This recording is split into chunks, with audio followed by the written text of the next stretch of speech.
if we talk about the simple pendulum.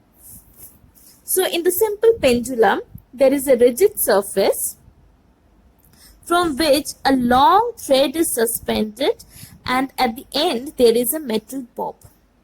So if we pull this bob to one extreme and leave it, so it will keep on moving to and fro. This is known as simple harmonic motion, where it has got a tendency to come back to its own position.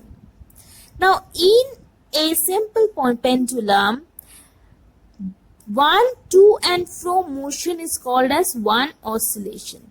So when the bob moves from A to B and get back to B, either that or it moves from O to A, then B, then again O. So from one position till it comes back to the same position, it is known as one oscillation. The maximum displacement that the bob makes from the mean position, that is known as the amplitude of the simple pendulum. So the maximum position, how much are you stretching it, how much it is finally going, so that is known as the amplitude of the simple pendulum. Okay, then after that we have the frequency. So number of vibrations that occurs in 1 second, that is frequency.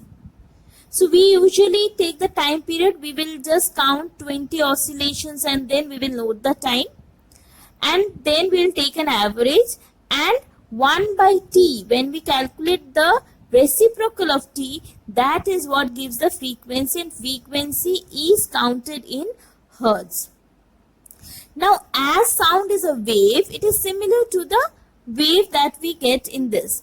So now if we find in the wave, whatever is the mean position, the maximum displacement that is made, that is an amplitude.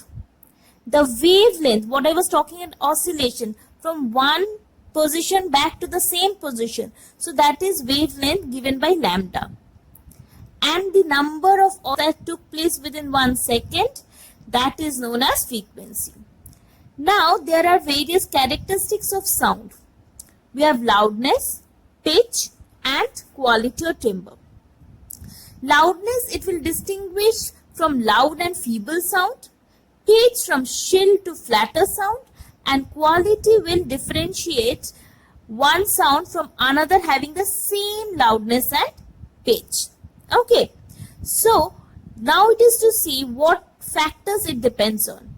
Loudness depends on the amplitude of vibration, how far it is from the mean position. If it is closer, it is soft. If it is far away, it is loud. Pitch, how frequent the vibration is. If the frequency is low, then the pitch is low. If the frequency is high, then the pitch is high. Now, this depends on waveform, which is quality. If it is clearer sound, the other is mixed sound. Okay. Now, based on the frequency of the sound, the audible range of sound is 20 to 20,000 hertz. That is what sound we can hear. Okay. So here it is given as 16 to 18 hertz. More places it is given as 20 hertz to 20,000 hertz. Okay. So this varies, you will find. If it is lower than 20 hertz, it's known as infrasound. If it is higher than 20,000 hertz, it's known as ultrasound. Similarly, if we have decibels, there is a range of decibels. The loudness is given in decibels. So there is a range. So if we say the threshold of hearing, then if in silent study room, it is 20 decibels. And then if we go into classroom chatter, it is 70 decibels, which is again bearable. In a boiler room, it is 90 decibels, which is difficult to hear.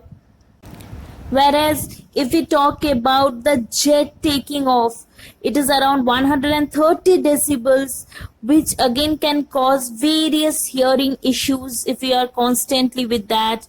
It might have effects on you.